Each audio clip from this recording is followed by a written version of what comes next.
surface, on the surface I look fine. My brain feels heavy, my traumatized mind. And I'm so tired, I can't feel my eyes. Whoa, whoa. I'm petty, but I know how to lie. I feel feelings that I can't describe. I'm not breathing, but I'm still alive. Whoa, whoa.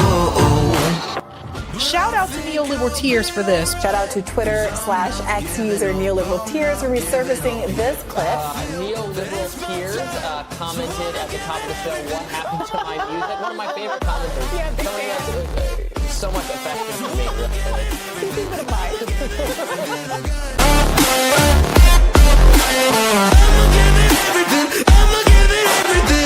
Prepare for a holiday season of Neoliberal Tears. Hello, and welcome to Nightcap with Neoliberal Tears. I'm Neoliberal Tears. I hope you had an excellent weekend. I hope also that you're wide awake and woke for this stream, where we're going to talk about woke. We're going to talk about AO Flippity Flop putting her foot in her mouth once again, forcing me to cover the most repulsive politician potentially out of the entire progressive left. I don't know, Ryan, would you agree with that? Oh, it's just false. No, it's not false. CEO. It's just false. No, it's not false.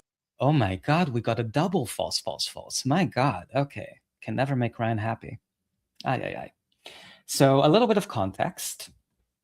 Here's a tweet from AOC from 2017. I know. Time moves so fast. Or does time even exist at all? I just thought I should give us a little bit of context before we dive into the mess that she put herself in this weekend. Here's a tweet. Today, 3 years after Michael Brown, I want to commend Sister Cori Bush for her tireless #CJ Reform Criminal Justice work in Ferguson. #Black Lives Matter.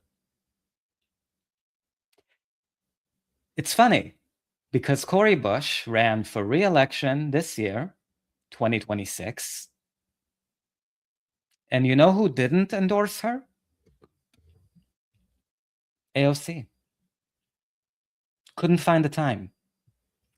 AOC found the time to endorse AIPAC Democrat in Texas. But she couldn't find the time to endorse her sister,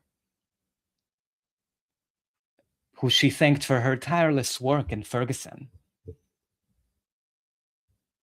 #Black Lives Matter. Here's another tweet from AO Flippity Flop, friend of the show, friend of Ryan Grimm, right, Ryan? Oh, it's just false. No, it's not false. Okay, we'll just agree to disagree, Ryan. We can't start this off like this. We have a lot to get through, Ryan. You need to give me a little bit of slack. Right, Ryan? It's just false. No, it's not false. Oh my God, Ryan. So here's the other tweet. And this one is from August 8th, 2018. Yes. AOC, we had some major progressive wins last night. Rashida Tlaib won, James Thompson won, and look at this.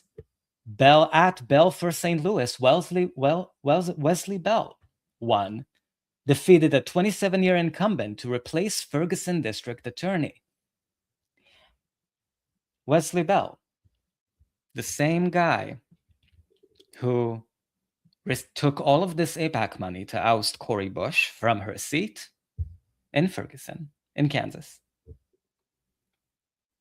He actually ran to be the district attorney in 2018 to replace the district attorney that didn't bring any charges against Darren Wilson, who shot Michael Brown, who was unarmed, 18 years old. So here's AOC complimenting Wesley Bell, who again ousted Cori Bush from her seat, and AOC did not endorse Cori Bush this year. No, she didn't. The same Wesley Bell that after he got in as prosecutor in Ferguson, he was elected, promising to look into the shooting of Michael Brown, said that he would look into charging Darren Wilson. And here's an article from PBS. Prosecutor says no charges for officer in Michael Brown's death. Prosecuting attorney Wesley Bell's decision marked the third time prosecutors investigated and opted not to charge Darren Wilson, the white officer who fatally shot Brown, a black 18-year-old, on August 9th, 2014. A St. Louis County grand jury declined to indict Wilson in November 2014, and the U.S. Department of Justice also declined to charge him in March 2015. And I just want to point out that this was under Obama, and Obama's presidency, and Obama's Justice Department. Civil rights leaders and Brown's parents had hoped that Bell, the county's first black prosecutor, who took office in January 2019, would see things differently. My heart breaks for Brown's parents, a somber Bell said during a news conference. I know this is not the result they were looking for, and that their pain will continue forever. This is the guy who ousted Cori Bush and who AOC refused to endorse Cori Bush against this year. The guy who also, as the prosecutor, after getting elected to be the first African-American prosecutor in Ferguson, refused to charge Darren Wilson. This is who Cori Bush lost to, thanks to AOC. Right, Ryan? False. It's just false, false, false. No, it's not false. CEO. It's just false, false, false. No, it's not false. It's not false. But that's okay. We have a lot to get through, Ryan. Forgive me for silencing you. I hope you won't tell me that I'm doing anti-white bigotry. Piece of shit. I see Kime is in the chat. Hello, Kime. How was your weekend? Good to see you. Good to see you, bestie. Thank you for being here. I saw you being active on Twitter. What do you think about everything? Let me know. Let us know your thoughts. We want to see it. Right, Ryan? You're dying to know what Kime thinks, right? False. It's just false, false, false. No, it's not false. Kime, just ignore Ryan, okay? He's in a terrible mood. His little princess is getting all of this unjust, unfair criticism. He's very upset. He's very, very upset. It's his little baby. She's supposed to run for Senate, but let's pretend she's running for president. She's supposed to run for president. And all she can't help but just put her foot in her mouth every time she opens it. It's inspiring in a way. From Kime here, listening in for now. Forgive me if I'm not active in the chat. Oh, need to eat and then settle in. Okay, so ignore everything I just said. Enjoy your food. Settle in. Enjoy yourself. I'll do all the legwork as long as you're here with me in spirit. Let's take it away. Let's turn it to AO Flippity Flop. My God. Let's hear this. Let's hear this mess. Thank you for being here. Thank you for having me. Well, it's been a huge week. What does Abdel El-Sayed's victory in Michigan say about the future of the Democratic Party? I think that we are in a time of renewal for the Democratic Party, and it's tremendously exciting for all of us, for the big tent of the A time of renewal for the genocidal Democratic Party that I tirelessly worked to defend, to help rebrand. You know, AOC, I really think you're such a failure as not just a politician and a human being. To the extent that you are one, I'm not entirely sure that you are. You should just join the DNC social media team. That's the job that you were meant for. You're not a good Congress member. You're embarrassing. And also I think doing social media for the DNC would kind of sort of put you maybe off camera, where you can't embarrass yourself as much as you do regularly every week, it seems like. You wouldn't have to give interviews. You wouldn't have to share your real opinion on shit. I really think you should consider it. Or join some corporate marketing scam. Run a pyramid scheme. I don't know. Anything but politics, you disgusting piece of shit. Democratic Party. We have really an ascendance of a young, inspiring, exciting, electorate, energizing wave of candidates that I think really inject a new energy to the Democratic Party and add to the toolbox of candidates that we have to win the midterm. Just not Cori Bush, right, AOC? You repulsive liar. You don't believe in anything. Elections, hopefully in November. And as you'd seen progressives winning in a lot of these other primaries, it was often dismissed. People saying, "Oh, this is in very blue parts of the country, in big cities." But this is Michigan. I mean, this is battleground Michigan, and he won. Now he has the biggest test. Can he win in November? What does he have to do to win over those Democrats who opposed him? Well, I think that this really is a moment, not just in Michigan, but across the country, where the party is unifying. The party is unifying, and it is focused on the November elections. We understand that our priority is the working class of this country, and we have to make the case that we're here. Did you hear that, fam?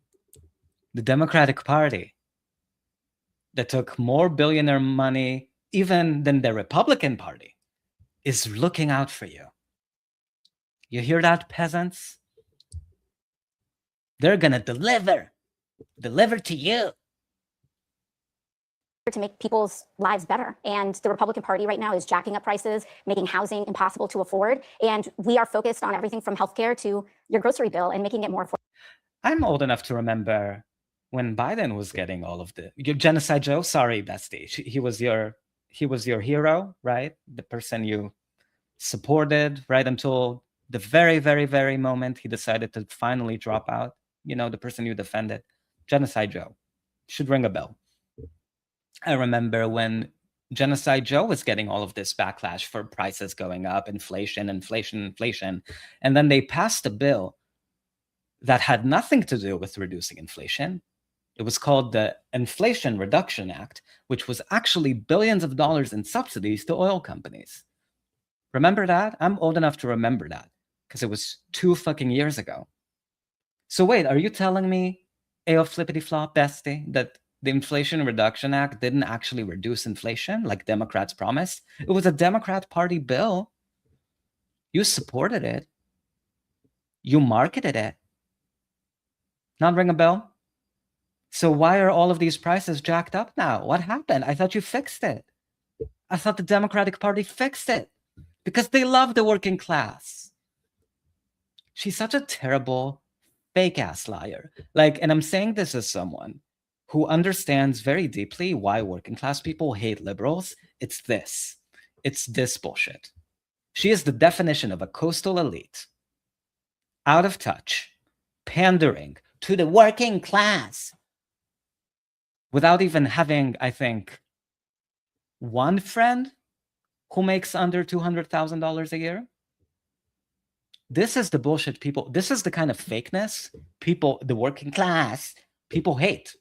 People in general. And this is who Ryan Graham wants to run for president. I really hope she does it. I really hope. I mean, she's going to lose by numbers we've never even seen before. CEO. It's just false, but false. No, it's not false. Just wait and see, Ryan. Just wait and see.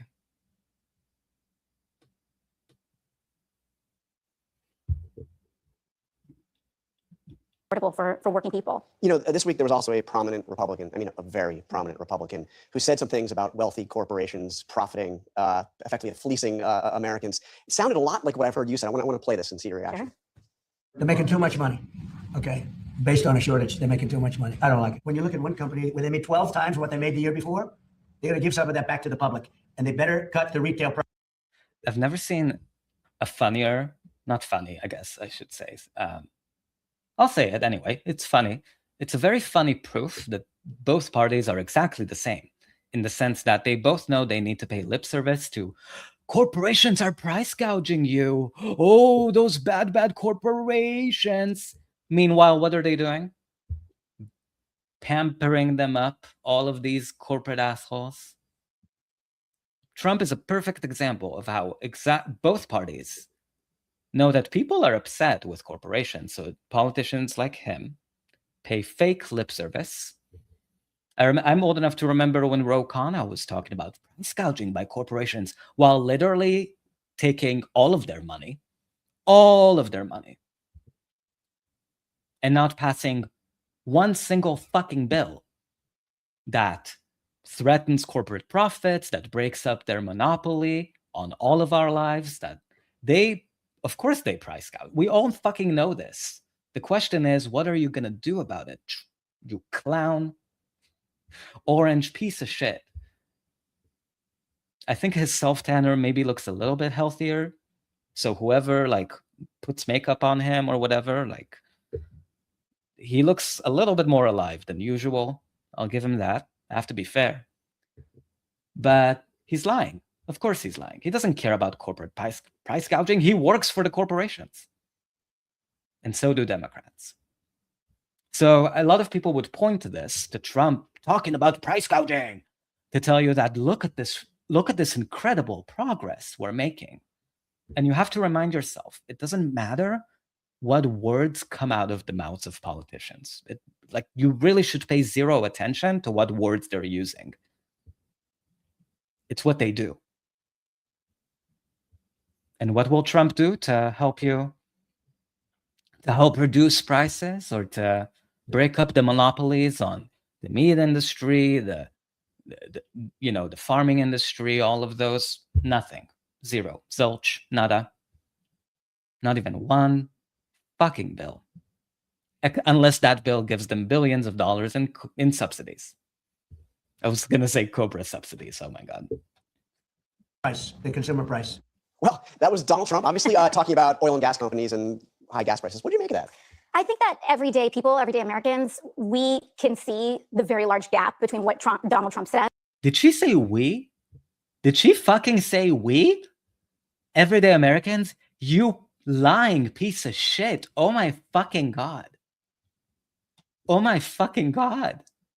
The cosplay, like, this is crazy. This is way too much.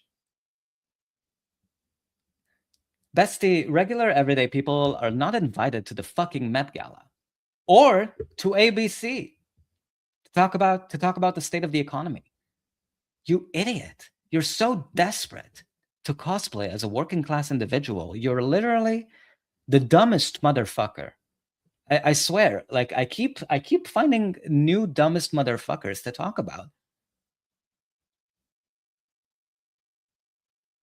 It's like when Joe Biden said that, like, he was just a working class guy making his way through college by plagiarizing and lying. My God, they're desperate to really pretend to, like, this is, you know what? I retract what I said about her being needing to be like the social media manager for the DNC. I have a better idea. You should take some acting classes and maybe do commercials. You want to act, you want to pretend to be someone you're not. You want to like channel those fears and insecurities and your truth into like characters, like a working class character. You want to pretend you're a working class. You want to pretend you're other people. Take an acting class. Maybe you'll do commercials. I don't think you're good enough for, anything that has to do with TV or film, but you could do commercials. Why not? Fuck it. You see, I should be her career advisor. I have so many thoughts. Anything but a politician, because you're fucking terrible at it. And no one likes you. No one. It's why we get a news cycle every 2 weeks making fun of you, because you're that bad at it. And what Donald Trump does. And so Donald Trump may be saying that oil companies are making too much money, but what Donald Trump is doing is starting a reckless war in Iran, having closed door meetings with oil companies before his election saying, you give me money, you give me campaign contributions, and I will do whatever you want. And so what we have seen, everything from Supreme Court rulings to Donald Trump's own policy, is what he is doing is jacking up the price, not just at the pump, but at everything that you buy that requires the transportation of goods. And so he can say whatever he'd like from the Oval Office, but I think people are more looking at what he chooses to do. But that's a reflection of what he is seeing the people care about, what the people are thinking. And, to the president's credit, he comes from television and he's very responsive to public sentiment. And so he knows what he needs to say. It's funny, the smile she had on her face when she said television, I think she wants to be an actress. I think I'm onto something. I think that's her missed opportunity. The way Trump was supposed to be a drag queen and make people laugh and be a show person and work for tips and make money that way.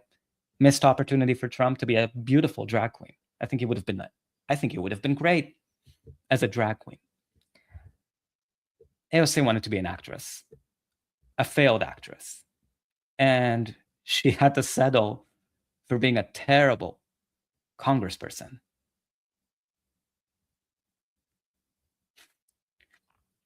From Kime here in the chat,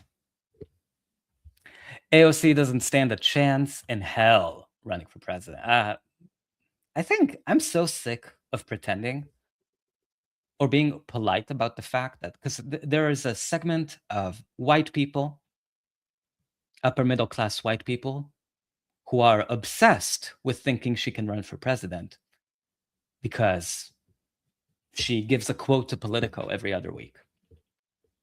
And I'm tired of pretending like she has a chance. I'm really tired of it.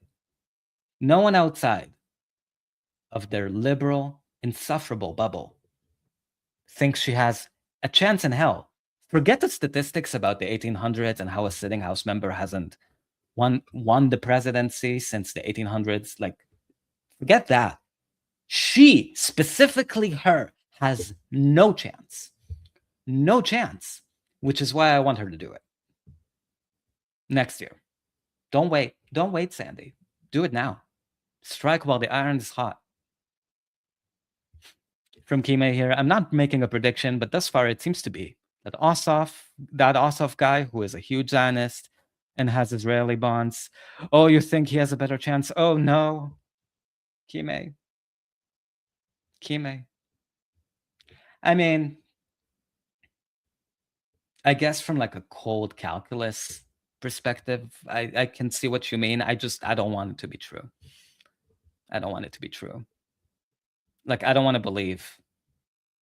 I mean, I think you're right, because the people we usually see run for president, sadly, I don't think we're going to see AOC run for president next year. She knows everything that I just told you about a House member never winning the presidency. So she knows the odds are against her, and nobody likes her. So she's not going to do it. She's not a risk taker.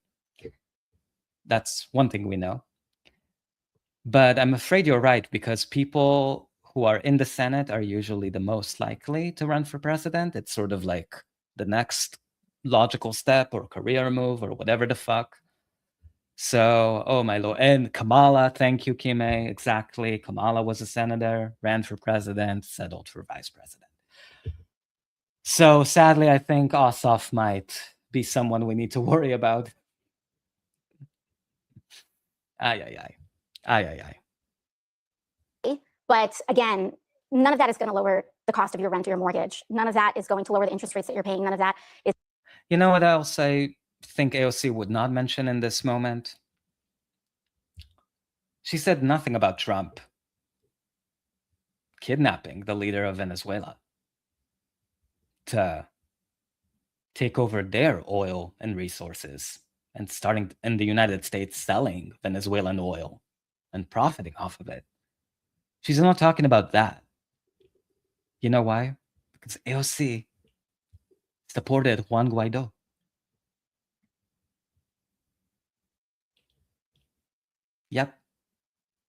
Yep. She follows him on Twitter. You can look. Says nothing about Venezuela. She's just focused on cosplaying as a working class person, worried about the pump.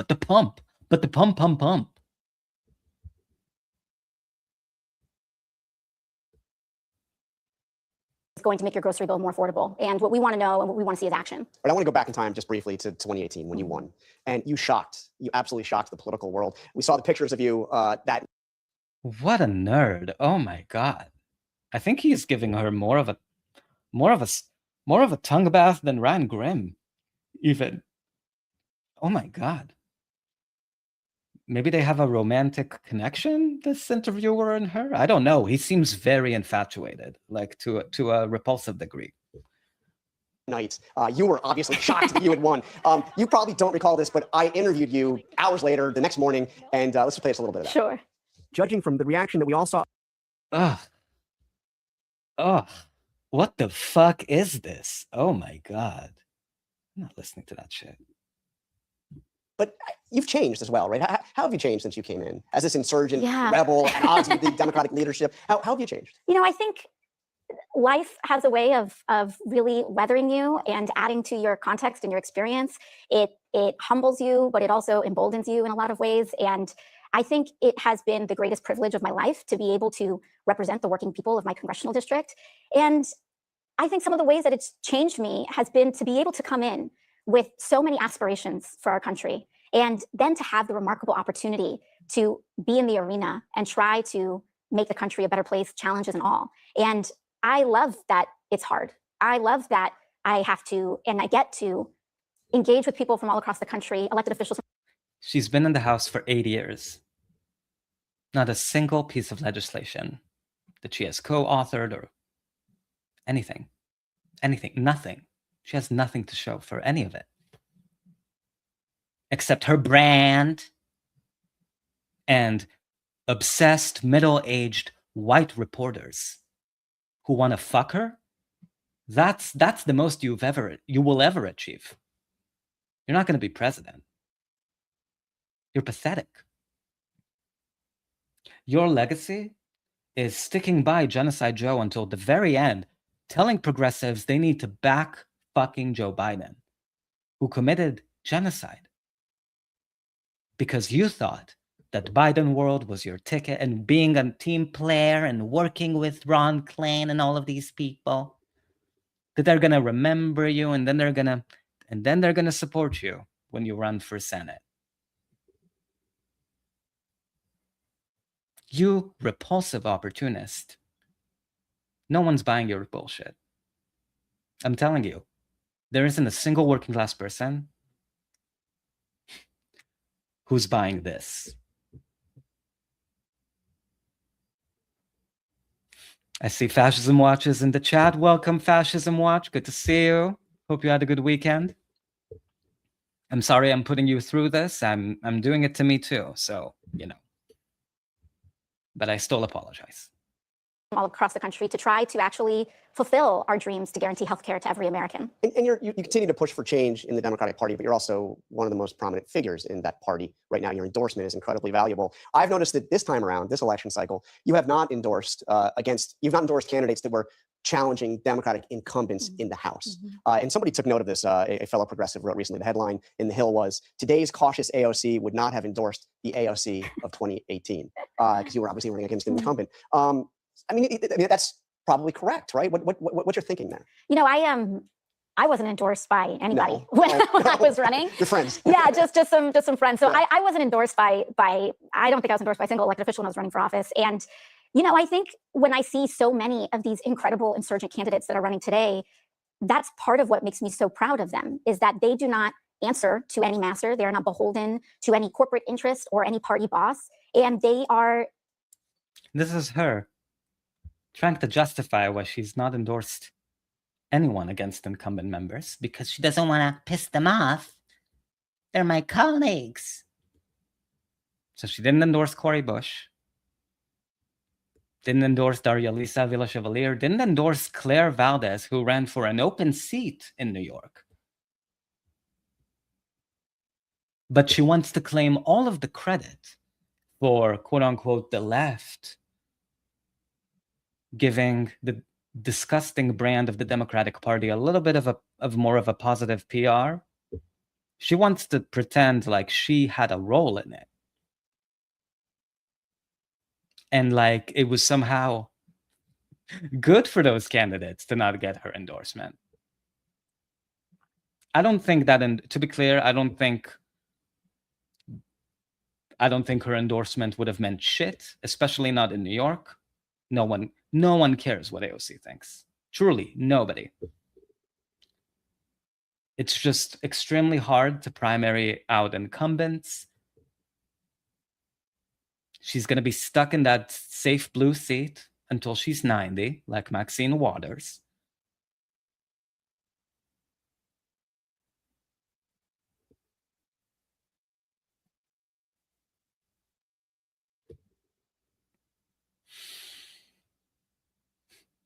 Completely independent, which allows them to be responsive to their communities and the people that elected them. And I think that in many ways that makes our movement stronger when you have to rely on your own organizing skills. And I think that it has proven to be quite successful. And I mean, I see so many of these candidates and they remind me of that moment. I mean, but like in New York, you had the candidates that were endorsed by Mayor Mamdani, two of whom were challenging sitting members of Congress, powerful members of Congress, Democrats. And you decided to sit that one out. Is that part of wanting to work with your colleagues that are in the House? I mean, what's the... Yeah, I think we're all in different, politics is also a workplace, and we're all in different positions to that. I endorsed, for example, in New York on the state level, I endorsed a slate of challengers. Politics is the workplace, and I don't want to piss off my colleagues, even if they're corrupt and they take health insurance money and defense contractor money, because I'd rather just like to have a cordial working relationship. I don't want to piss them off. But I'm going to be the change candidate who doesn't want to piss anybody off. What a fucking loser. And I think those House members, they're never going to trust her. And they shouldn't, because she's a fucking liar. And an such a craven opportunist. That's why she triggers me so much.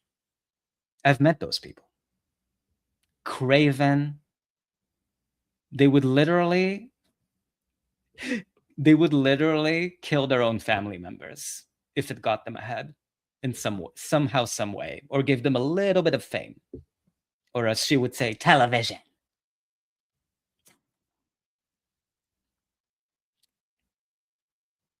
You really want nothing to do with people like this, trust me. I mean, if you ever bump into one. Craven narcissists, care about nobody but themselves. But they would try to adapt every moment into like their own success story. Even when they refuse to help other people, they would pretend like it was their success too. Because they're narcissists.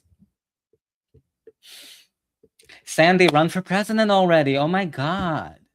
If you do it, I think the Right and Left Trousers said that if you do it, he'll buy Ryan Grimm's book. How about that? Another middle-aged white reporter that you seem to be in love with. Do it. Do it for all of us, for fuck's sake. We need a little bit of entertainment, and I want to see you lose. I really do. Please, do it for me. Do it for me. To incumbents in the Assembly and in the Senate, and I don't work in state government, which gives me a greater freedom to be able to do that and to assess it. And I'm very grateful, that we now have a progressive movement. It's a cowardly move, by the way, to like endorse New York State Assembly members or city council races in New York City, because they're not her colleagues. She doesn't work there. She doesn't collaborate with them on bills. She's not there.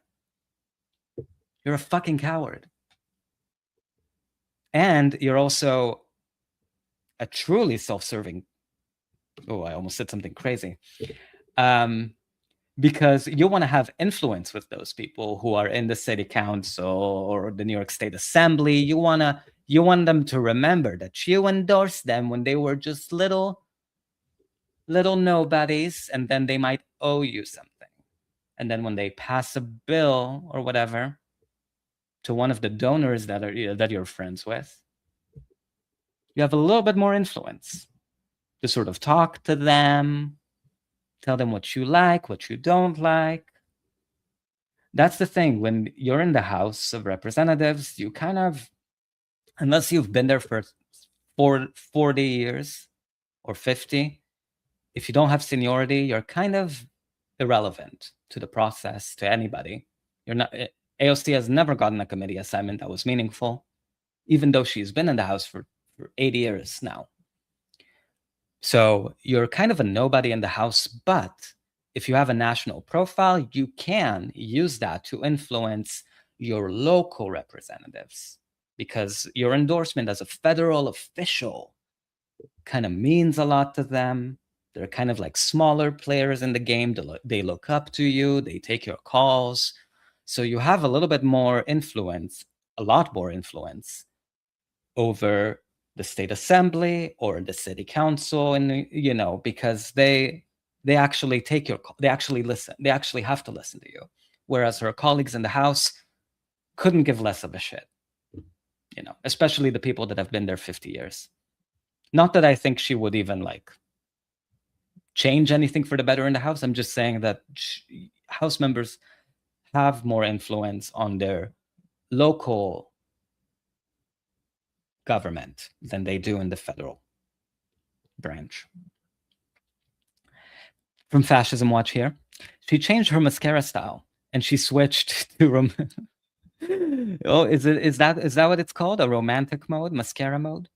My mom and brother were models, and I know these things. That's so cool. Oh my God. I didn't want to say anything, but I was gonna compliment her makeup. I mean, I don't know. I guess I don't need to. It's irrelevant either way to the substance-free interview that she's giving here. But I mean, I do think whoever's her makeup official, maybe bump him up or her. Yeah, I mean, good work. I don't know much about makeup, but movement that is in large enough numbers that it used to be that you could fit 5 people in a closet, and that was the caucus, and now we've grown into quite a successful movement. So you have Wisconsin coming up next. Francesca Hong, who is the Democratic Socialists of America supported candidate for governor. You haven't endorsed her. Are you going to? No, I haven't endorsed in that race. My focus has been in winning back the Congress, winning back the House. It's so amazing seeing so many progressives winning all over the place. Are you going to endorse the Democrat DSA elected who's running in Wisconsin? I'm not gonna weigh in on that. You fucking two-faced piece of shit. She's literally the definition of talking out of both sides of your holes. Depending on how many holes you have. All sides of all holes. I don't know. Do holes have both sides? They do have 2 sides. I mean, there's the outside and the inside. Inside hole strategy, outside hole strategy. She's such a fucking liar. She can't even stay consistent with her lies for 1 interview. It's amazing. They remind me of myself. I love progressive insurgents. I'm just not going to endorse them unless they don't work with me. Unless it gives me something unless I can use them later, like endorsing my state assembly members.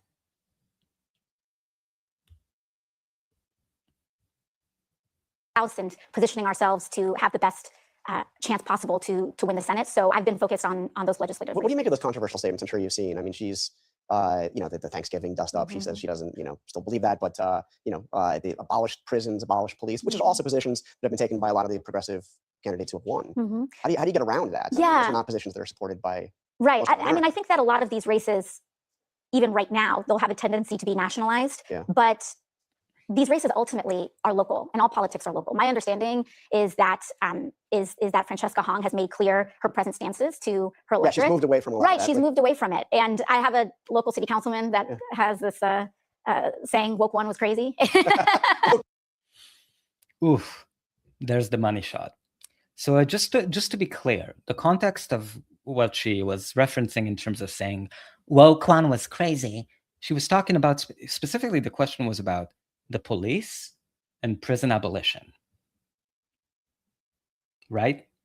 This is the context in which she is choosing to bring up woke one was crazy. when she needed to get elected, Michael Brown Jr.'s shooting was not crazy. Now it's crazy. Because her entire political philosophy is whatever mainstream media says and how to position herself exactly in the center. Exactly in the center of what CNN and Politico and NBC News all decide in that week or whatever. They vibe check.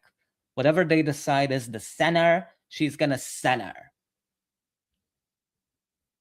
If it means throwing people of color under the bus, absolutely. Sign her up. And I'm sure she still remembers her talking points about how increased incarceration rates and increased police budgets, especially in a place like New York fucking City, that has a ginormous police budget higher than most countries' militaries, doesn't contribute to increased safety in any way or do anything to reduce crime. All politics is local. I'm talking about your city, you piece of shit.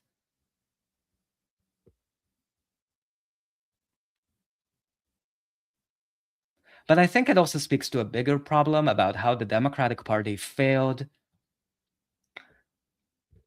the Black Lives Matter movement, how it co-opted it and triangulated it into a few nonprofits that steal your money, and then fizzled out. And it was all by design, of course, They don't want movements to actually achieve anything, because then they worry that they would create maybe a domino effect, that other movements are going to start demanding things. Oh no. Can't have that. And Biden and Kamala ran on passing the Voting Rights Act if you gave Democrats the House, the Senate, and the presidency. We're going to look at what happened when Biden and Kamala were in power and how they talked to voting rights activists. We're going to look at that. AOC said nothing about voting rights when Democrats still had the power, the Senate, the presidency, the House. But I think the betrayal of the Black Lives Matter movement, the social justice movement, the prison reform movement in general, I think all of that echoes in her disgusting laughter here at how woke one was crazy. It's all part of why people are so upset and were so triggered by this. One was crazy. Okay, and I think that what's important is that we have to assess what was it. I mean, did the movement go too far with some of those positions? I mean, you briefly supported the idea of defunding the police. Well, I think that during this time and especially during COVID, there was a huge opening of the Overton window. We were shut down. There was some of the highest unemployment rates that we have seen because of those shutdowns. Yeah. And I think that the doors were really open in trying to entertain any and every policy that was going to get us to a better place. And I actually think that the discussions that were had in that time were quite fruitful. I think that when we talk about crime today. Really?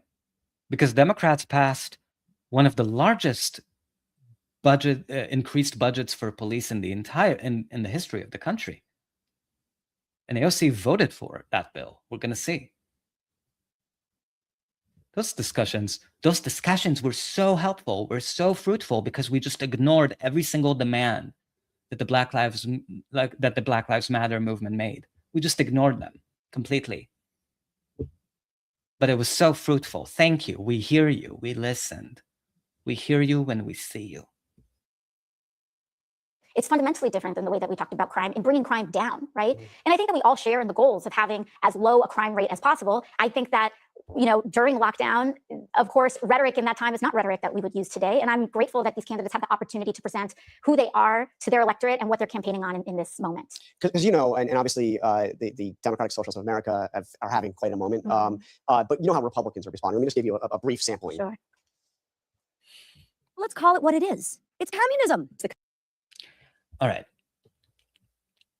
I think we had enough. Haven't we? At least of her bullshit.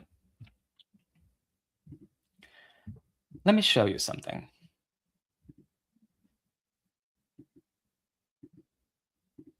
Because memory, as I love to say, as I love to say, is resistance.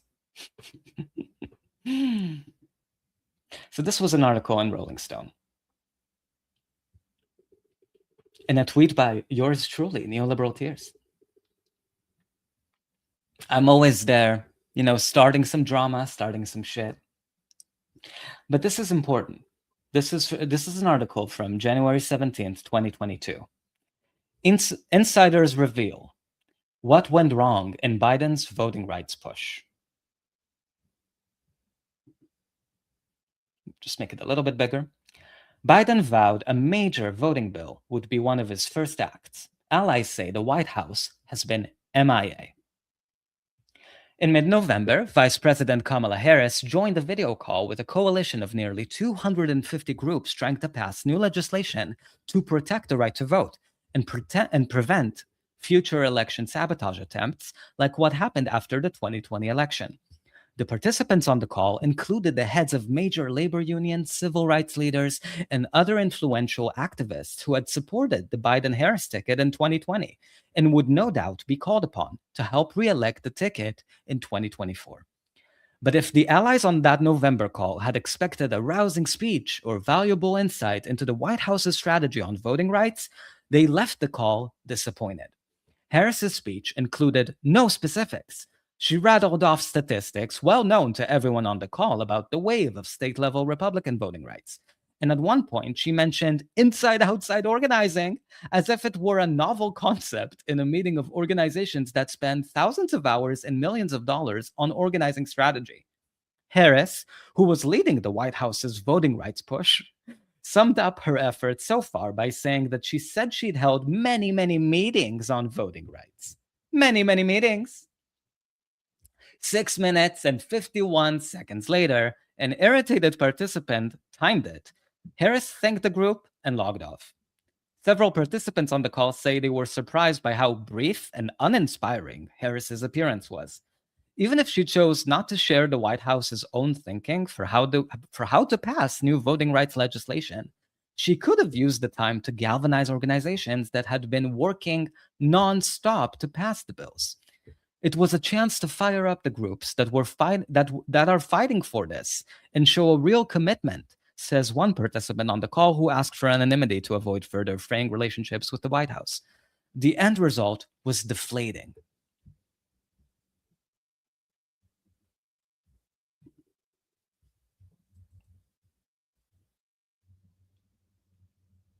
There's more. Oh, don't you worry. Oh, don't you worry.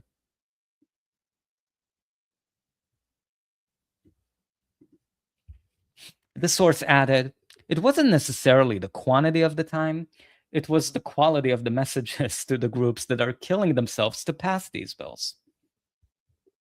Harris's appearance was emblematic of a White House that, as critics see it, was disengaged for far too long in the fight to pass voting rights legislation. In fairness, the voting bills put forward by Democrats were always going to be a long shot. Republicans stood in lockstep opposition to expanding the right to vote, and all 50 Senate Democrats needed to agree to not only support the bills, but to weaken the filibuster in order to proceed to a vote. So you see, this is why memory is resistance. We have to remember that Democrats, all of the bills that they're promising you now, like Block the Bombs Act, we're going to pass. We have 100 co-sponsors on Block the Bombs. Oh my God, vote for us. As soon as they get in power, they're going to do to you exactly what they did to voting rights activists. They're going to say, oh no, we only have 52 senators. They don't want to end the filibuster. They're against ending the filibuster. We can't do anything with 52 votes. No, we need 60. We need 60. We need 60 votes. What you're going to want to do is vote for us even harder next time. That's what you're going to do.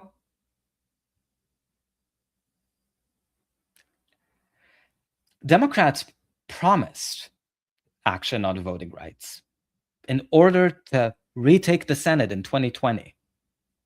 They promised these activists that if you go out there into your community and you encourage people to vote for, the two Democratic senators in Georgia, Jon Ossoff, friend of the show, and Raphael Warnock, another friend of the show, we are going to do these things for you. We are going to pass voting rights. And this was after George Floyd's murder, after Ferguson, after all of that in the background. And as soon as they actually have a majority in the Senate and the House, you get a phone call with Kamala Harris talking to you for 6 minutes about inside-outside strategy. That's what you get. Let's continue reading.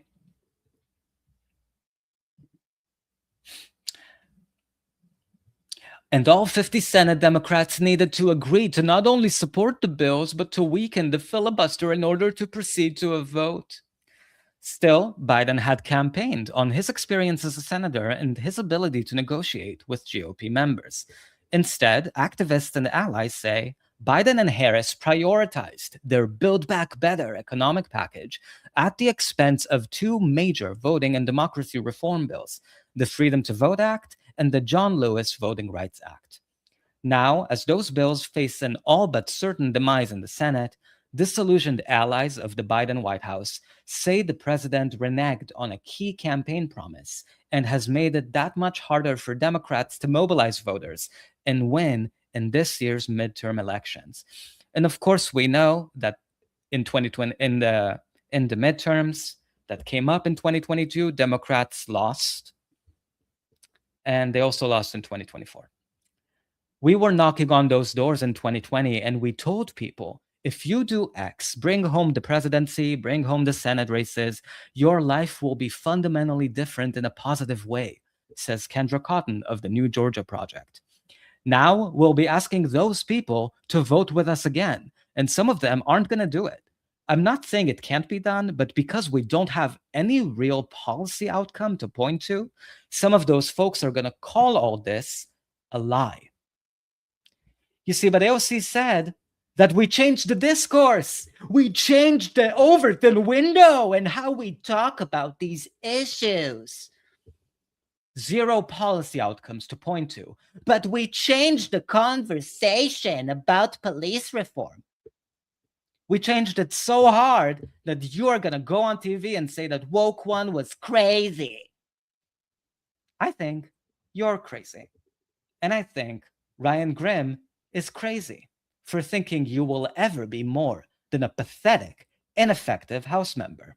False. It's just false, false, false. It's not false. Shut the fuck up, Ryan. Shut the fuck up.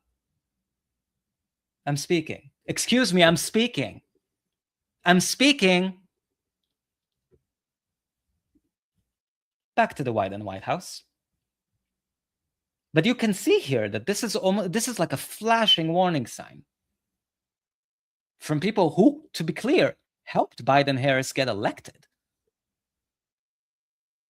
And they're saying, we can't go back out there and tell people, yeah, you showed up for us. You voted for senators. You in Georgia, the two senators. You flipped the Senate blue. Congratulations. And now you're getting zero policy outcomes and expect people to vote for you again. You don't get that. It's so fucking clear.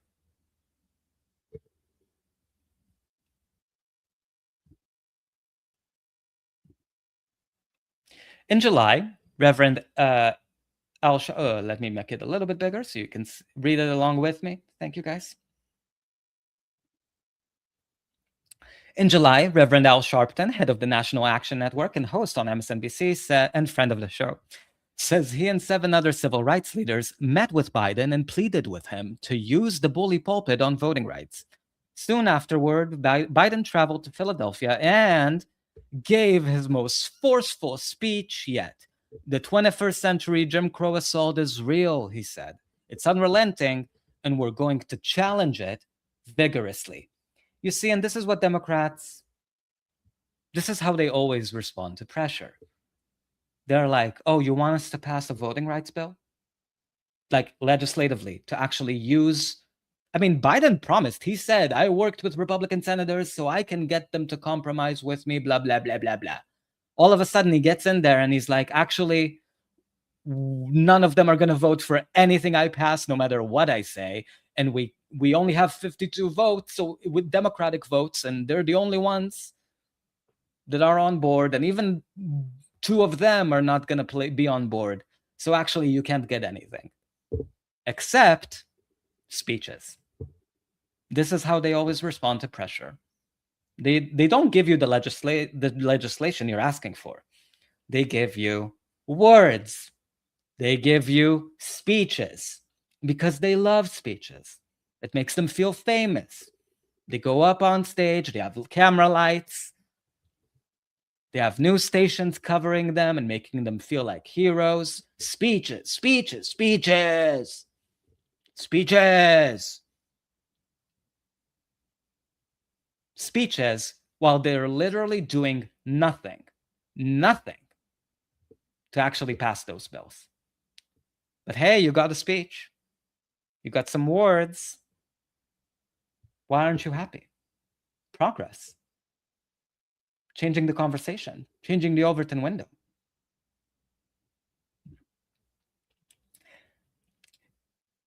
Yet the lawyers, activists, and lobbyists pressing for a new voting rights bill, especially the Democrats' original legislation known as the For the People Act, say they saw Biden and Harris's public message undercut by anonymous quotes coming out of the White House.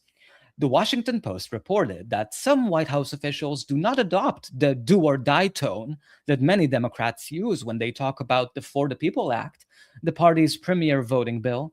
One senior White House official working on voting rights said that even if the bill took effect, Republican legislators would find workarounds. You see, so that was their excuse. Oh no, even if we pass the bill, Republicans are going to find a way around it. Oh, so don't be mad at us for not doing anything. We gave you a speech.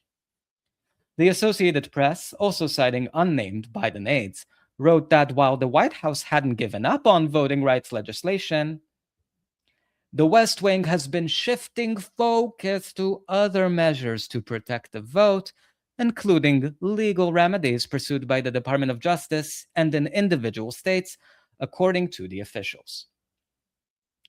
I think we can safely assume we know that the Biden White House leaked those fucking quotes because they wanted to, condition people to prepare themselves for the fact they weren't going to do jack shit on voting rights.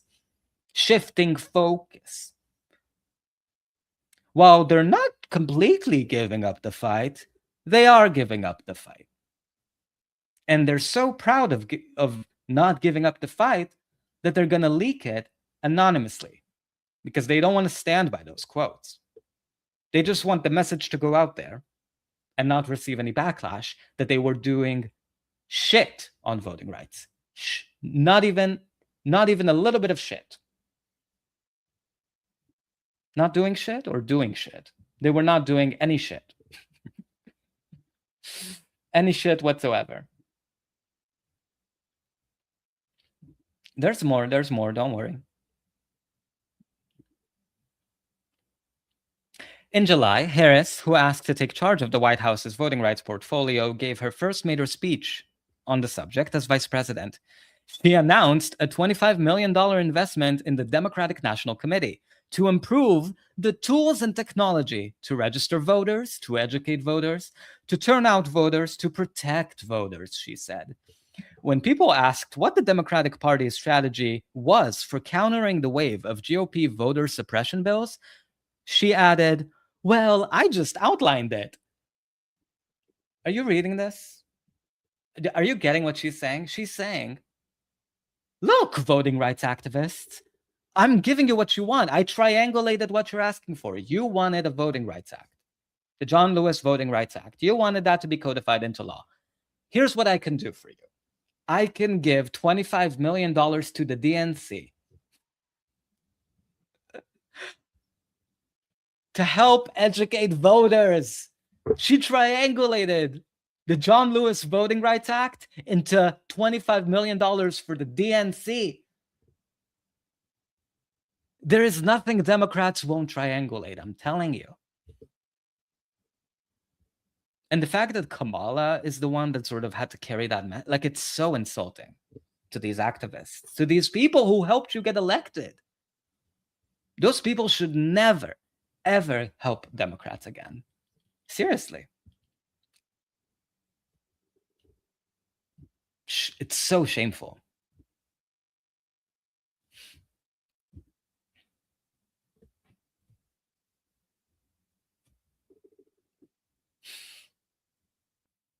I hope we're close to the end of this article.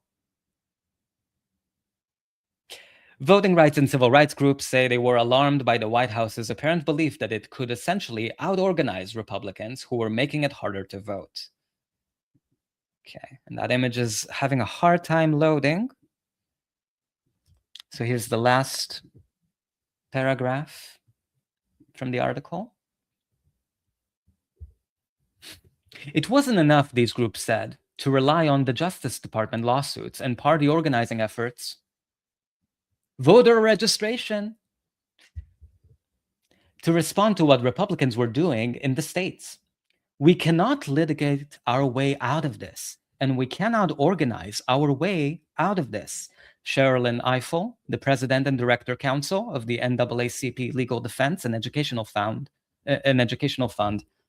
told the New York Times, we can't organize our way out of this. And I have to say again that this is when Democrats had the Senate, had the House, had the presidency.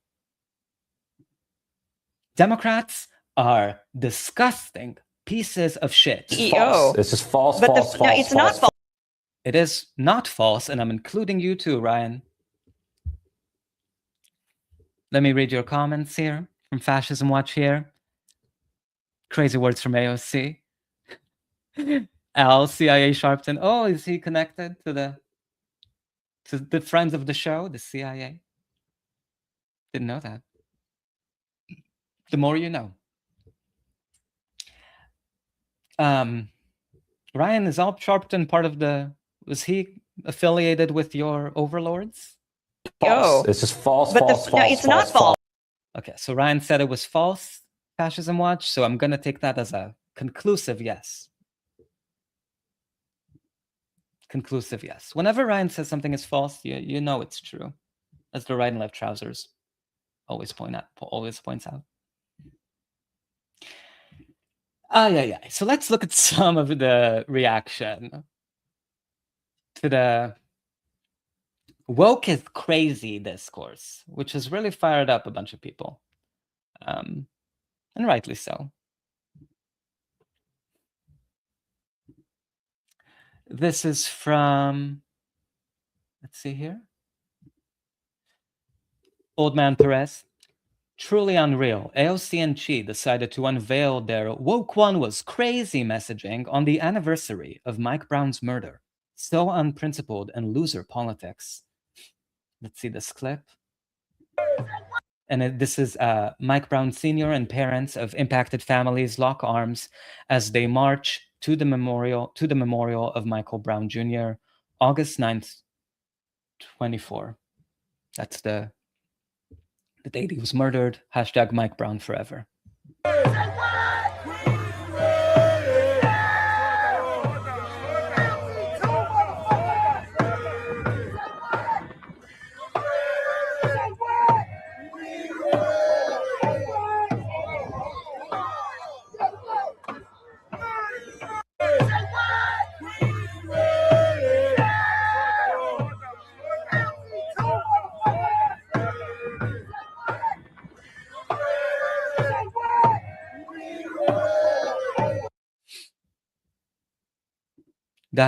This was the day, the anniversary of his death. This is when she decided to say woke one was crazy.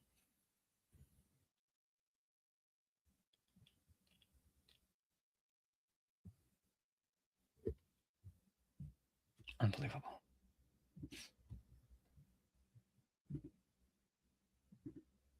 And I have to say, like, the fact that Wellesley Bell, who just ousted Cori Bush when AOC refused to endorse her against Wesley Bell, that he was the same prosecutor DEA in Ferguson, who did not charge Darren Wilson with murder, manslaughter, whatever the fuck, something, anything.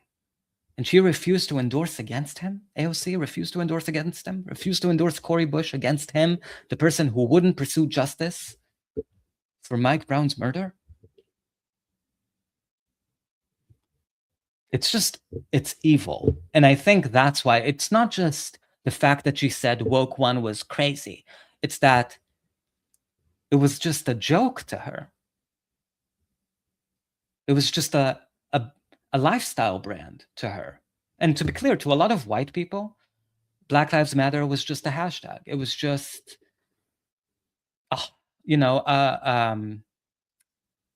like almost like a fashion statement. I think that's what people are pissed by. No reform, exactly, Fascism Watch, exactly. That's what they're pissed by, that there is no reform by the Democrats who AOC, you pretend, care so much about the working class. Let's see more reactions. This is from friend of the show and spiritual advisor to neoliberal tears, Brianna Joy Gray. What is this mass psychosis where people accurately describe defunding something and then say the word defund is confusing? Defunding the police to support social services is literally what it is. That's the thing. You just described it. It's the word used in English to describe that phenomenon. And this is in response to someone in the comments who told her that, oh, the problem is that defund never meant what it literally meant and instead was about supporting social services, and not knowing this made you ignorant or racist unless you supported what it literally meant, in which case it meant what it literally meant, moralism and dishonesty. It's so fucking stupid. The reality is that we had people, politicians, refuse to support the demands of the defund, the police movement, which was never about just, it was never like a Doge thing of like cutting police funding to save the government money. It was like, it was to cut that funding and invest it in people, in social services, in techniques that have shown, that have proved to work much better than incarcerating people, throwing money at police budgets so they can buy up militarized equipment. None of that shit makes people safer. We know that. There are studies that talk about how, if you invested in in people, in social services, that's how you make people safer. And politicians, instead of explaining defund, which is simple, very simple to do, I just did it on the spot, and I'm a nobody. Politicians decided that, Politico said that defund is crazy lefty idea, and we have to do whatever is not a crazy lefty idea. I don't want to be a crazy lefty idea defender person, so I am going to punch left. I'm going to say, defund is such a stupid slogan, such stupid fucking social rights activists. They're all fucking stupid. I don't support defund. I'm elected. I'm not worried about them primarying me, because what are you going to do? Primary me from a safe blue seat? You're not going to do that. I can do whatever I want.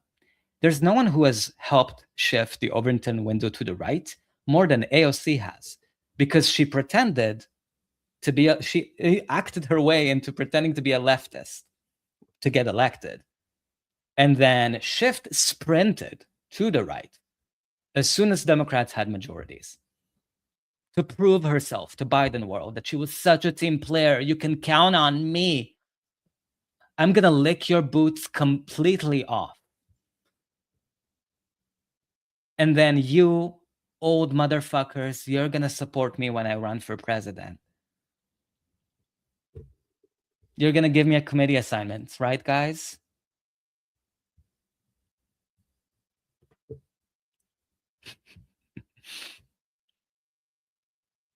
From Kime here. Kime, how was your dinner? BJG, friend of the show. has gone buck wild on these quote-unquote leftists. Not that the title means anything at this point. No, it does. We are leftists. Don't let them take that away from you. They're liberals. That's what they are. Love that she isn't holding back. I agree. I agree. We need BJG on here. Oh my God. That would be great. To be honest, she kind of owes it. Oh no, come on. She doesn't owe me anything. Not trying to be rude or arrogant, but come on now. I appreciate you. I would love to. Maybe I'll invite her on. You know, we'll do a Kiki. I really love that. Like, this was my dream, right? To get like maybe like 20 of you who I can be in community with, who I can talk my truth with, and not grow an inch beyond that as a channel. Like, I'm really not trying to. So I'm worried that having a big name like hers is gonna attract too many new viewers. I don't want that, but I'm glad that you would like to see her and I in conversation. Were you there during the call-in days when Brie and I would Kiki?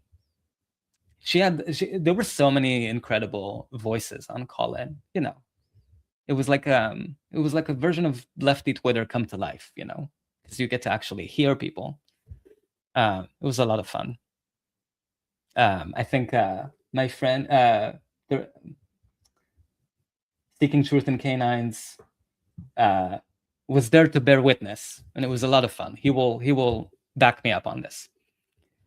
I'm old enough to remember all the times Neoliberal Tears was featured on Rising. Oh my God. You know, I did make a proposition to the Rising crew today. I don't know what inspired me. I know what inspired me.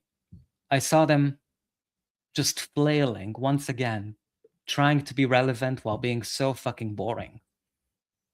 And I was like, guys, listen, life is too short to hold grudges. It really is. Like you blink and you miss it. Really. Can't stress this enough. If there's something you've been wanting to do and you haven't done it because you've been holding back or too scared to try it, do it. Life is too short. Seriously. And I believe in you. So I thought to myself, I'm going to make them a proposition. I'm going to tell them, listen, if you issue a public apology to Brianna Joy Gray and rehire her with a bumped up salary, of course. I'm thinking maybe like, because she had a day rate on the show. So maybe if they offered her something more consistent, maybe a 6-month, I'm thinking something. Look at me negotiating right here on live. I would negotiate here's what I would negotiate. A 4-month contract with the option to renew, and the salary has to be a lot higher than what she was getting as a pay rate, day rate, pay rate, because they would pay her daily, like day by day, you know what I mean? Per diem, I think it's what they call it. 4-month contract, beefed up salary, and complete editorial freedom, non-negotiable. If you do that, Rising team, you might also get for free, you would get my skills in terms of clipping your content, promoting your content, adding my unique voice to your little show. Because for fuck's sake, you're not attracting any heat. And I mean that in a bad way. Like, you're supposed to attract heat. You're cold as fuck. No one watches your shit. You're so uninteresting. Even I, a Rising Stan account, can't watch this shit. I agree with you. I think, Kime, I saw something you were saying, like it like unmuting that clip I responded to felt like walking into dog poop. And I completely agree. That's an accurate representation of watching that shit show. Unless they change course, and I'm here to help them. I'm here to help you, Rising. I'm not asking for money. I don't want your money. A public apology and rehiring Brianna Joy Gray, friend of the show. From Kime here, I came to Rising before I did Twitter, which is where neoliberal tears is mainly centered. That's right. When I'm not on stream here, I explained this already, but in case you're new, I actually live on the internet. I'm an artificial intelligence. I'm not a human. This is AI. I'm not real. I'm not real. You're not watching a real person. So I live on the internet, where I give Ryan Grimm a rough time, but he loves it. False. It's just false, false, false. No, it's not false. Oh, you love me, Ryan. From Kime here, it was like sinking into the world's dirtiest jacuzzi. Oh. Ugh.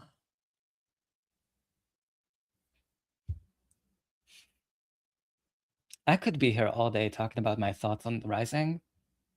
So let me show you guys a few more tweets before I give you all of my thoughts on Rising. Oh my God. Okay. So here Bree was responding to some insufferable white DSA person who is seriously, like, he thinks of himself, Aaron from Queens, he thinks of himself as AOC's social media person. He wants to be hired by any future campaign that she has. It's very pathetic. From Brianna Joy Gray here, all of the DSA candidates who are disavowing the platform and canceling their memberships, also William Lawrence, newly elected Congress member, who just canceled his DSA membership as soon as he was elected, aren't doing so because the platform says timeliness is a white supremacy. They're doing it because the platform backs defunding the police, Senate abolition, and defunding the Pentagon.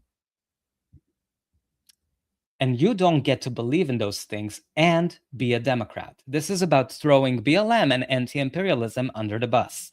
And anyone who pretends this is about anything else, Aaron, is lying. Agreed. Agreed. Let's see more. Let's see more.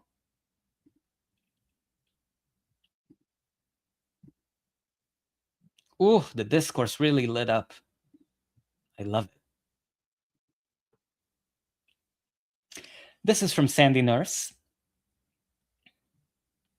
Oh, actually, I believe she's in this. Let me make sure. Yes, she's a Brooklyn council member, District 37, so an elected representative, co-chair of the New York City Progressive City Council. Okay. Let's see how AOC's all politics is local. Let's see how her local politicians reacted to that bullshit statement. Let's remember what the so-called woke one era was sparked by.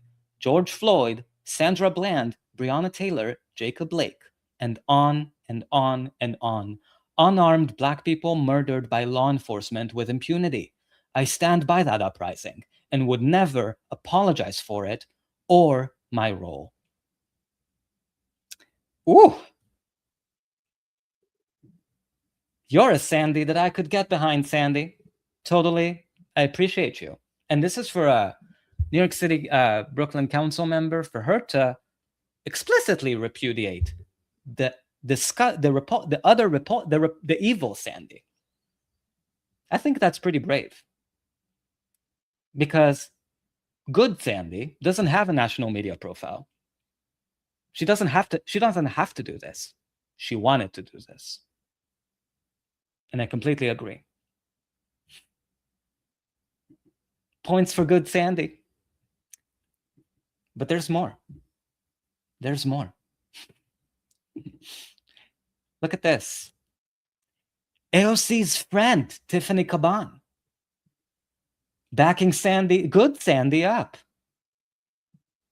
Saying facts. Still here, not straying. Standing 10 toes down with the people and movements fighting for a safer and healthier city. You won't find me repudiating the moral and effective policies that will keep us safer just because political popularity or wins shift back and forth. This is So Tiffany Caban, she's a New York City Council member representing Queens. She was endorsed by AOC. They were friends. To the extent that AOC has friends, I don't believe she does. Who would want to be friends with her? But backing Sandy, the good Sandy, up. Oh my God, it's going to be so confusing to talk about two Sandys, but that's okay. But that's okay. That's my cross to bear.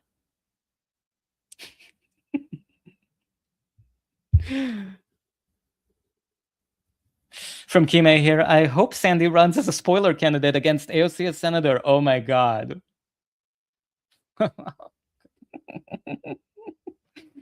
Sandy, I don't even think as a spoiler candidate, just as a good candidate, an actual lefty progressive. We need good people in elected in Senate positions. We need good people. We need people who are not AO flippity flop.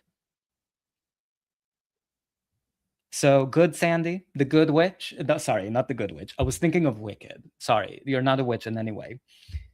AOC is a witch. You're not a witch. You're a good Sandy. Guys, can you help me with? It's too many Sandys. I need to remember who the good Sandy, and I need to find a nickname for AOC that's not just Sandy. I'm glitching. Oh my God, look at me. From Kime here, hey, witches are the best. I agree. Agatha all along. Catherine Hahn. I love that. I love them. From Kime, we will call AOC Sandy Fachina. Sandy Fachina. What are you referencing, Kime? I'm not sure. Let me know. But I will stand with you in solidarity.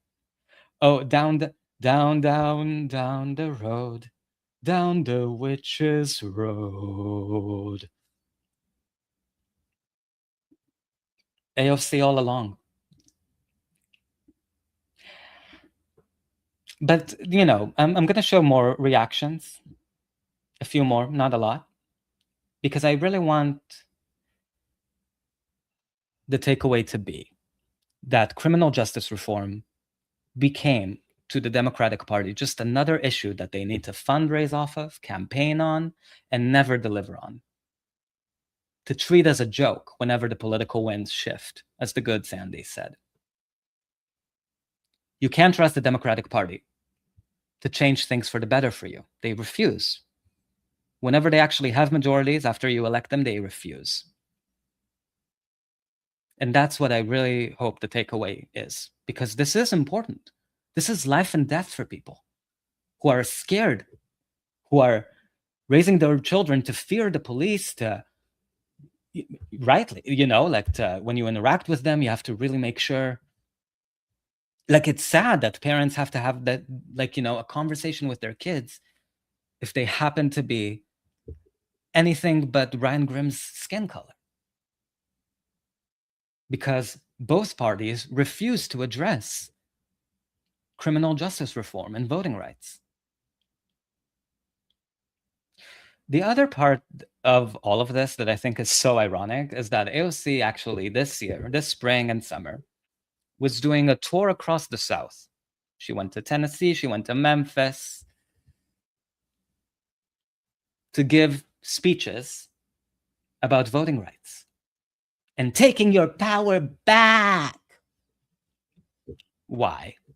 Why? And this is a speech that she gave in Alabama in May of this year,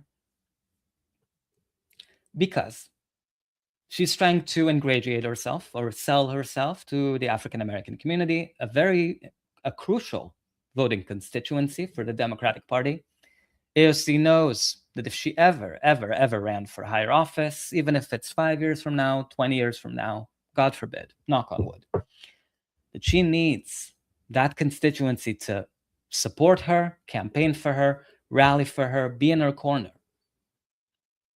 That's why she's working on them. So this idea that she started this spring and summer, going to the South to sort of pander to the African American community, the Democrats, And she closed off that tour by saying Woke One was crazy. I think it's a perfect amalgam, a perfect manifestation of how terrible AOC is as a politician, how she can't help but just fuck herself over. All of these people who care about social justice, who care about voting rights, you just told them that you were never serious about any of the things you used to say.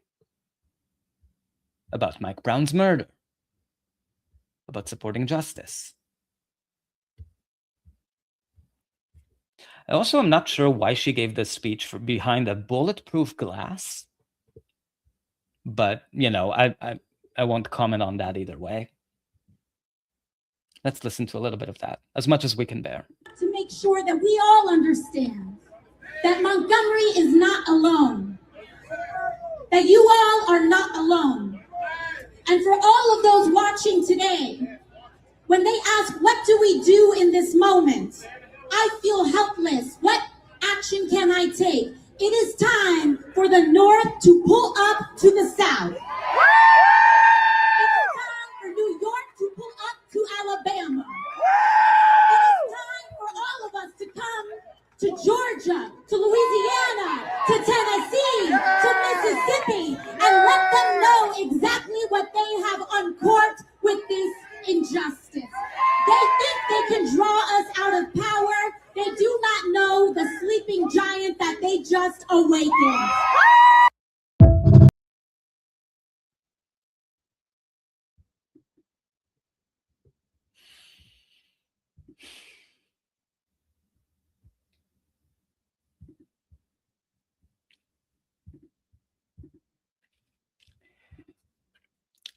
I wanted to also remind us of this.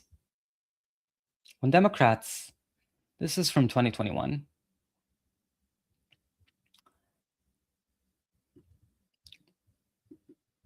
and it's a thread here written by Alec, who writes a lot about criminal justice reform and bills that have to do with criminal justice. Thread. A major scandal is happening right this moment on the House floor. Mainstream Democrats are quietly trying to ram through a $1.9 billion budget increase to the Capitol Police, military, and DHS, supposedly because the January 6th showed us that they, quote, need more funding.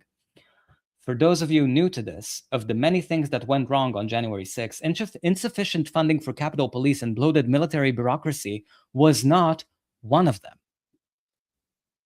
And just to reiterate, DHS was included, so ICE. This is part of a long pattern. Police work with liberal reformers to use their own violence, waste, brutality, and incompetence to justify increased budgets. All people of goodwill must speak out against this latest attempt by the Democrats. Again, Democrats were in power. They had the House, the Senate, and the presidency. This is May 2021. All people of goodwill must speak out against the latest attempt by the Democrats to waste money expanding state bureaucracy, violence, militarization, and surveillance. All of these instruments will be turned against the most vulnerable people in our society. And of course, we saw this with how the increased budgets for ICE and DHS. We saw how that ended up. Some of the only people opposing this violent nonsense are Ilhan Omar, Ayanna Pressley, Cori Bush, AOC, Jamal Bowman, and Rashida Tlaib. Update. Devastating news. This dangerous bill passed 213 to 212 by one fucking vote, with Representative AOC and Rashida Tlaib and Jamal Bowman abandoning their positions and voting present instead of against it, thus supporting giving cops more money and weapons to use against the most vulnerable people. It brings me no joy to say that even my president, Congressmember Rashida Tlaib, voted present. All three of them. Only one of them could have voted no on this bill. Additional funding for police departments all around the country and ICE.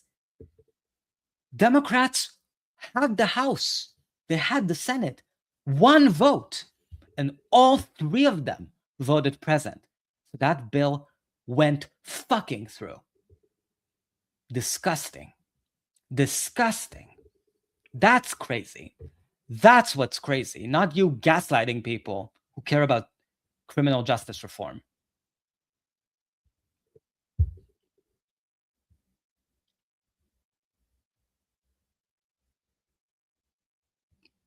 We have to remember these things. We have to remember their actual voting records because nothing they say matters.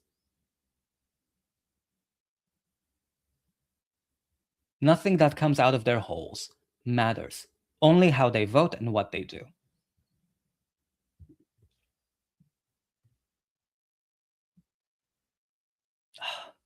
God, Democrats suck so hard, right, Ryan? False. It's just false, false, false. No, it's not false. I don't even know why I asked. I'm starting to give up on you, Ryan. I'm starting to think you might be beyond help. It's just false, false, false. No, it's not false. All right, I'll hang in there. I'll hang in there. I have to believe that people can change, you know, for my own sake and detriment. Let's see a little bit more here, okay? Thank you guys for bearing with me. How are you all doing?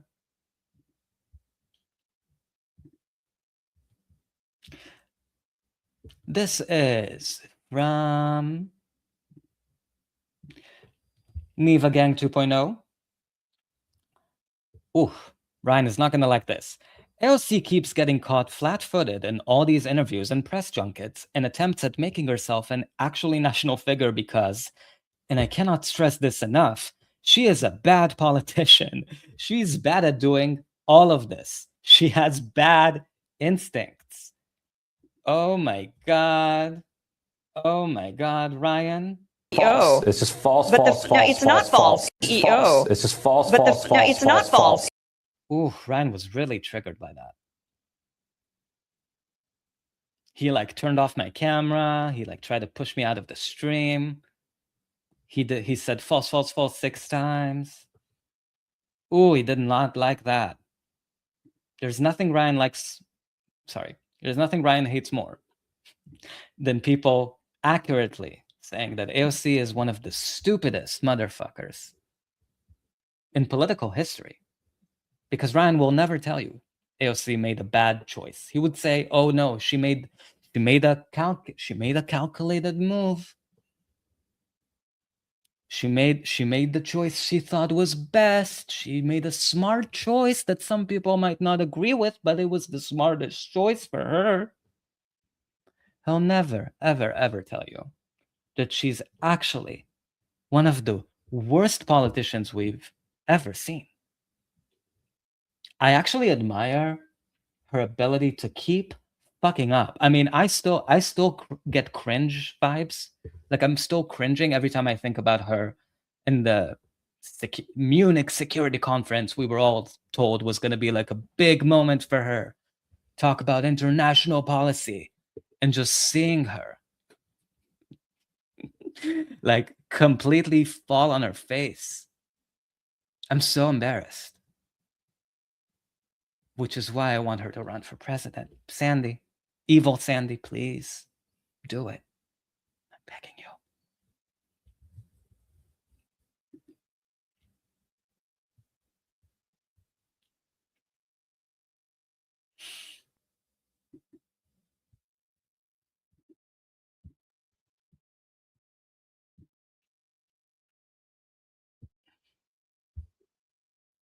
Let's see here. From Industrial, let me make sure I get the username right. From Industrial Streaming Information Logistics, Woke 1.0 was crazy. Then several activists in Ferguson were killed in mysterious circumstances.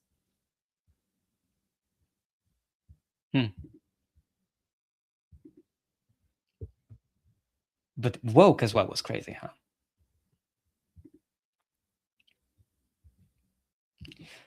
Speaking of Ryan, you will not be surprised to find out that Ryan tried to spin AOC's comments about woke being crazy as a brilliant strategic choice on behalf of its little princess. So look at this exchange that someone highlighted. Friend of the show, Ryan Grimm. It's kind of funny that the broad online left has still not acknowledged that a thing called cancel culture ever existed, but is willing to now acknowledge that, yeah, it was crazy and we should move on. Not complaining, I'll take it, but it's funny. You know, something I noticed with Ryan is, this is exactly how an alien would behave in the sense that, and I mean alien from another planet, of course,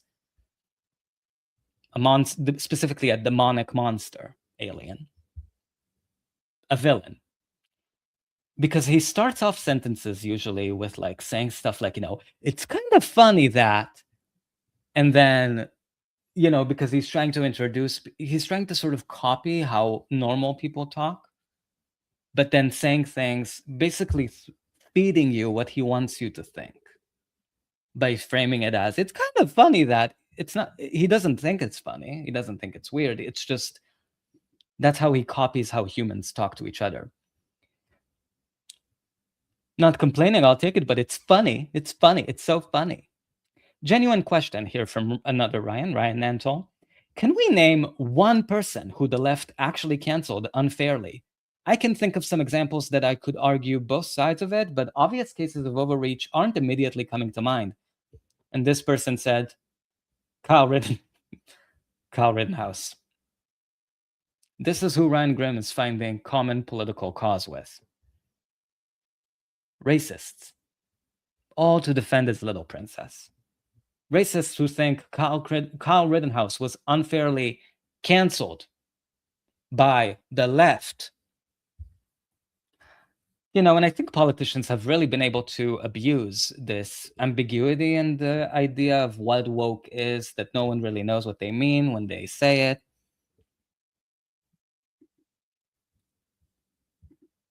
And I said, I think AOC should be, someone should ask her what she meant when she said woke one was crazy. Which part, Sandy? Which part was crazy? Can you define woke for us? Just so we're all on the same page. And that reminded me of this gorgeous gorgeous piece of history, where a friend of the show, Brianna Joy Gray, really tried.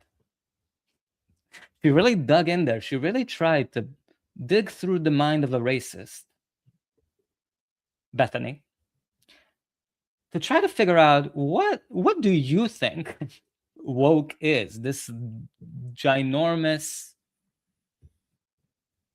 force of evil that you have so much angst against. What is woke? What does woke mean to you? Let's relive this beautiful moment together. To be woke. And so, when we talk about traditional, what does that mean to you? Would you mind defining woke? Because it's come up a couple times and I just want to make sure we're on the same page. So, I mean, woke is sort of the idea that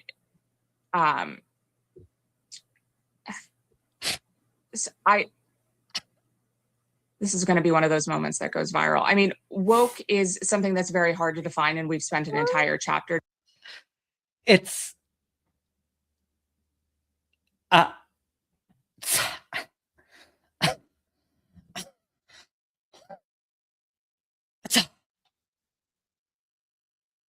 I mean, this is going to go viral, isn't it?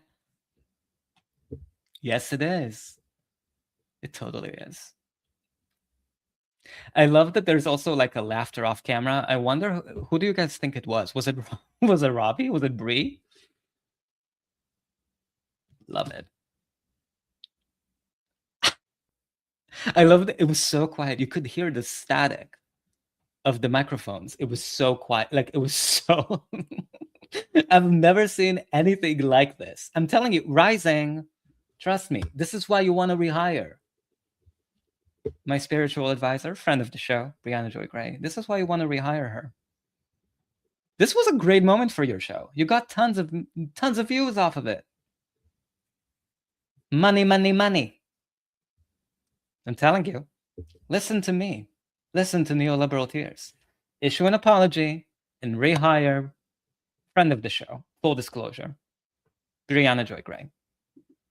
And you'll have so many more moments like this. And who doesn't want to see this? I'm telling you. Is sort of the idea that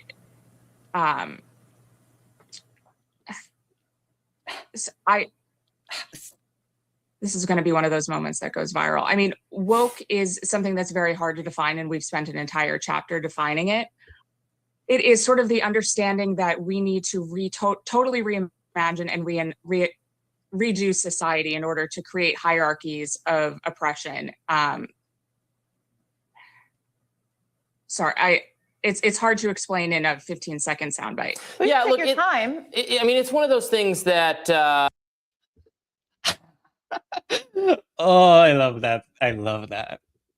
I love that. You can take your time. You can take your time. Take all the time you need. Oh, so satisfying. Rising. This is the talent you want to apologize to. Thank you. Okay. So, let's see what else we had. Oh, okay. Let me show you what I tweeted, just so I can share my thoughts with you. So I said, Rashida Tlaib wouldn't be caught dead saying shit like this, but white DSA already decided they want this sorry excuse for a human being to run for president. Sandy, by all means, please do. I would never vote for you, but I will be so entertained. And my point was really to try to say that DSA really had a chance to coalesce behind Rashida Tlaib after this genocide, you know, and if they want to present themselves as a pro-Palestine anti-Zionist organization that cares about Palestinian lives, instead of coalescing behind the person who, to the end, supported the genocide committing president that even base Democrats did not return to vote for or for his vice president. If you really want to, quote unquote, reform the Democratic Party, rework it, you know, re-envision it, whatever, rebrand it as a pro-Palestine party, you really, for your own sake, should have coalesced behind Rashida Tlaib, not AOC, but the white leftists of the, like, quote-unquote leftists. The white people in the DSA are the loudest, at least from my personal observation. And they're begging. They decided it's AOC or nothing. AOC or nothing. It's like Rashida, it's sad, it's so pathetic, but it's like Rashida doesn't even exist to them.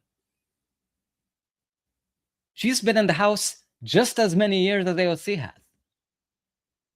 And she has credibility in terms of having a pro-Palestine record. But instead of actually reading the national mood, who Arab Americans would rather vote for, who I would rather vote for, they're all in on this idiot. I don't know why. Can't tell you. I really don't know. But they had a chance.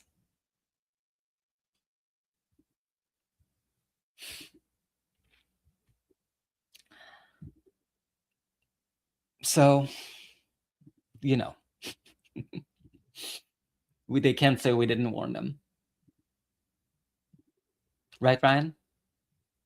False. It's just false, but false, the, false. No, it's false, not false. false. CEO. It's just false, but false, the, false. No, it's not false.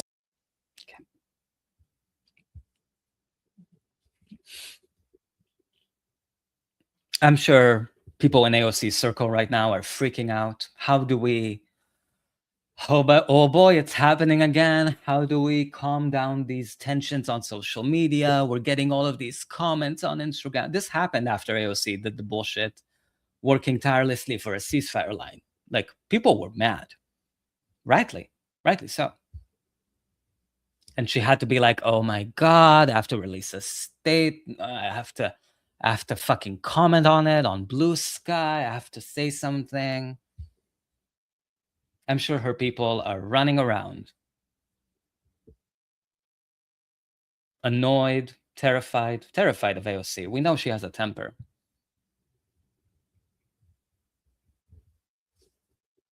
How the fuck do we respond to this? Is this all Russia?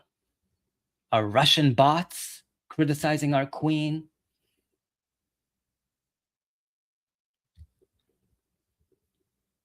I'm so happy. I'm not one of those people. She's probably strategizing right now as we speak with people like Ryan fucking Grimm on how to respond to this, what the best course of action is. Do I go on a podcast? Do I release a statement saying I misspoke? No, because I hate apologizing. Fuck apologizing. Fuck the left. But I want to run for higher off. Is it going to make me look good that the left is hating on me? Because then I can appeal to moderates or racist suburban white women and say, hey, look, the left hates me. So maybe you should come over and vote for me and support me. Welcome to my coalition, racist white ladies from the suburbs. Look, the left hates me. You should love me. I genuinely think she wears it like a badge of honor whenever the left is fed up with her. So in a way, maybe this is exactly what she wanted. You can't always get what you want. But when you try sometimes, you just might find you get what you need. This is false, false. It's not false. Ryan, you don't have to disagree with me the entire night, you know?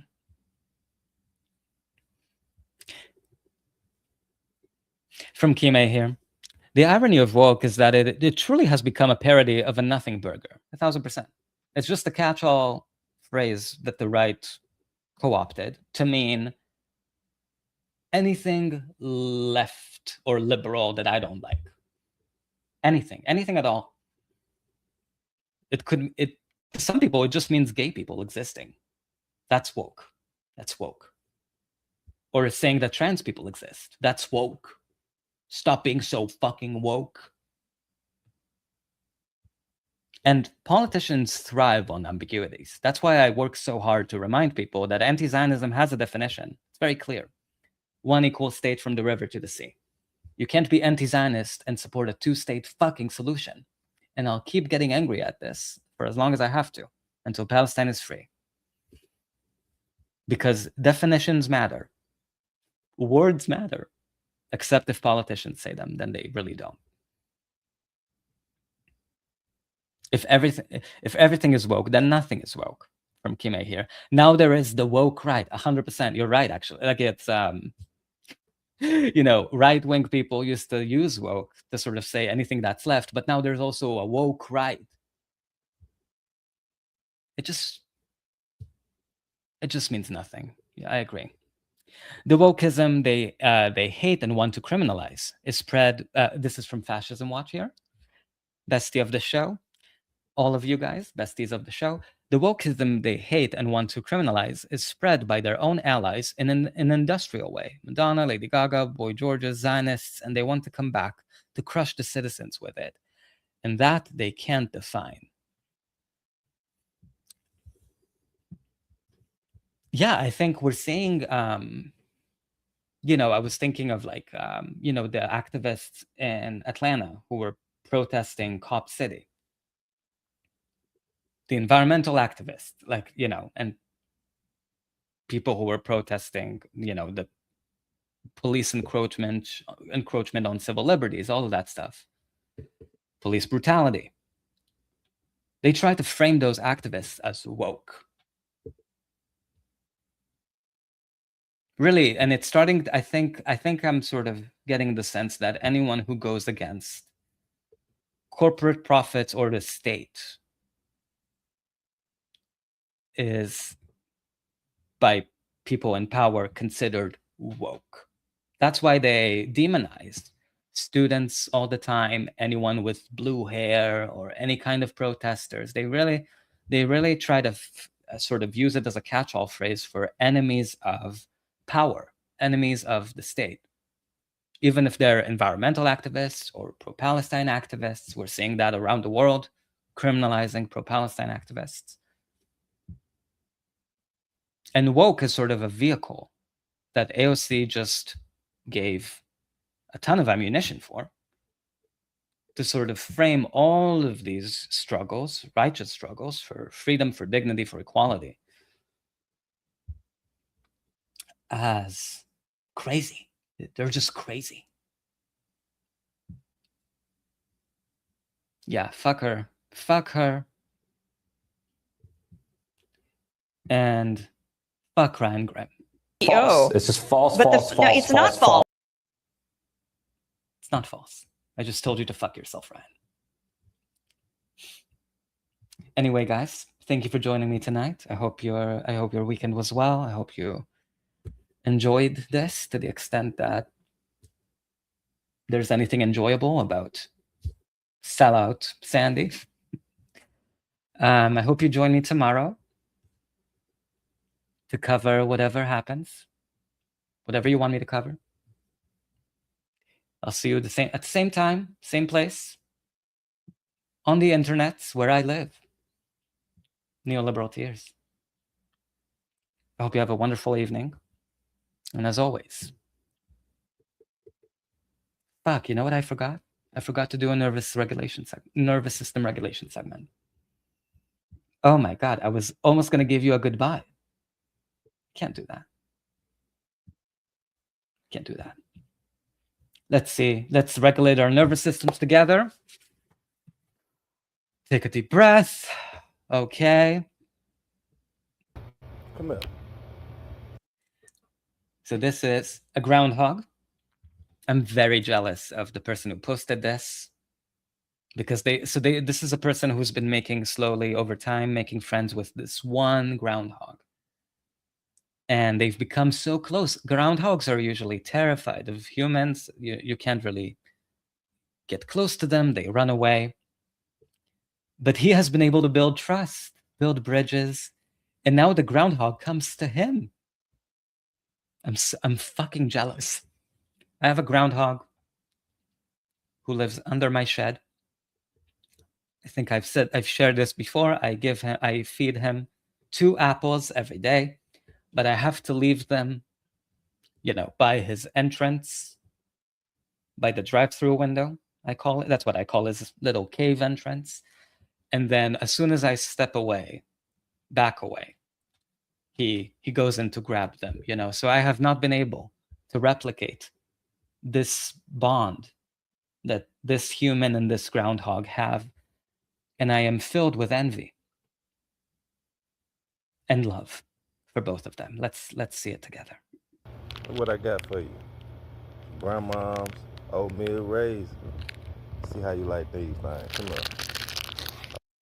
And for any health-conscious individuals, listen, groundhogs are supposed to put on fat before the winter comes, because when they hibernate, they have to survive on all of their fat reserves. So this is good for the groundhog, okay?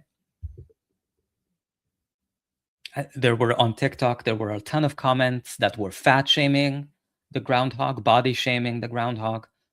I think that's incredibly insensitive and unwoke to body shame our friend here, who is putting on fat to survive the harsh winter. It's literally their biology.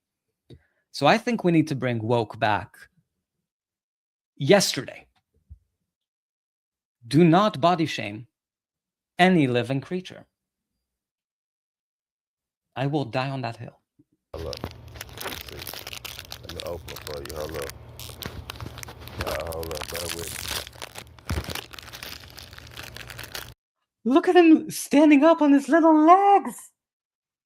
so fucking cute. Oh my god. Oh, the teeth. Oh, oh my god. Oh. Oh. Oh my god. I'm so jealous. It's that oatmeal raisin cookie right there. It's great, ain't it?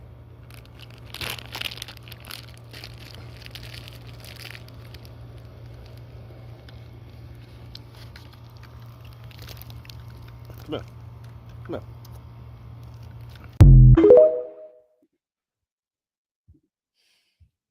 Adorable.